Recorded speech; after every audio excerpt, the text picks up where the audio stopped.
नमस्कार मु गगन कुमार आपण को स्वागत जनाऊँ जनता एक्सप्रेस खबर नुआपड़ा जिलूर नुआपड़ा जिला कामना ब्लॉक तरबड़ा पंचायत श्रमिक माने गोहिरीपदार अमृत सरोवर एनजीआरजीआई रे माटी खनन करिवार 2 वर्ष बीती जाइथिले मध्य मजूरी पाई नथिबा होइछि गुरुतर अभियोग। नमस्कार मोर ना सभ्या बेमाल मुई धरमपुर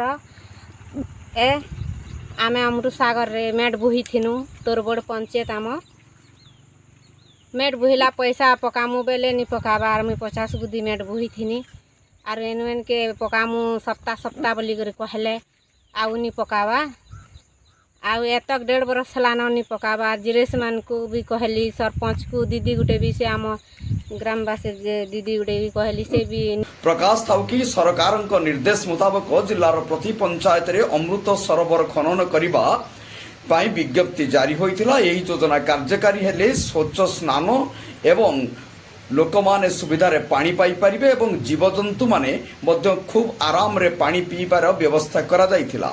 एथि पाई लोकंक मनरे एक खुशीर लहरी मध्य खेलिथिला। हेले नुआपड़ा जिल्लार या केवल नाम फलक रे सीमित रहि जाइछि। केउंठी कांभा अमृत सरोवर योजना रे पोखरी मान खोला होइछि किंतु श्रमजीवी माने एपर्यंत 2 वर्ष अधिक बीती जाइथिले मध्य एपर्यंत सेमानंकर पारिश्रमिक पाई नाहंती।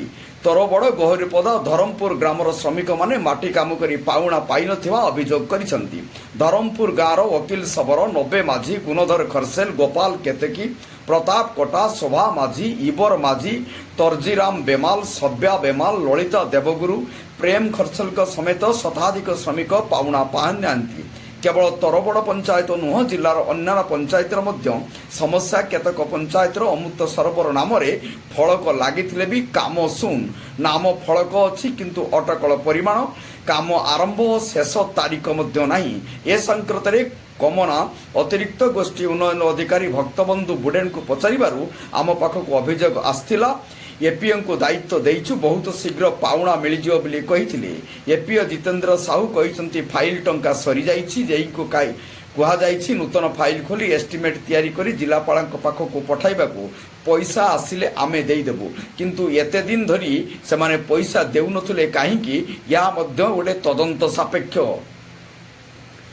सहीपरी बिना सूचना फलक पिंडी मान निर्माण करा जाइछि। सरकारक लोकंक सुविधा पाई लक्ष लक्ष टंका खर्च कर योजना करुछंती हेले स्थानीय जनप्रतिनिधि ठिकादार और अधिकारी को उदासीनता एवं तांको मधुचंद्रिका जोगु ठीक भाव में कार्य करा अभियोग होइछि।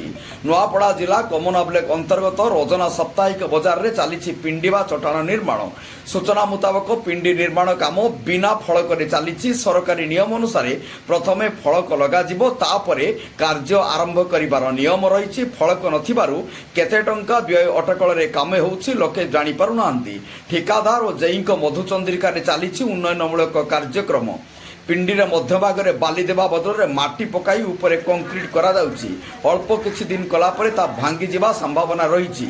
ए संक्रांत रे जेई शांतनु कुमार राणा को पचारिबारु से कहंती सब काम ठीक ठाक चलीछि आमर किछि असुविधा नाही कामर भी किछि भूल नाही काहेकि लोके काम भल हेउनी बोली कहउछंती। बाली बदल रे माटी कथा कहला बेलकु कहले कि भल भाव रे पानी देई काम कले होई जिवो किछि हबनी।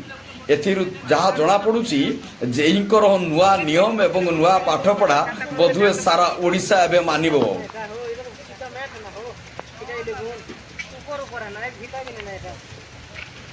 नुआपड़ारू परमेश्वर मेहर रिपोर्ट जनता एक्सप्रेस।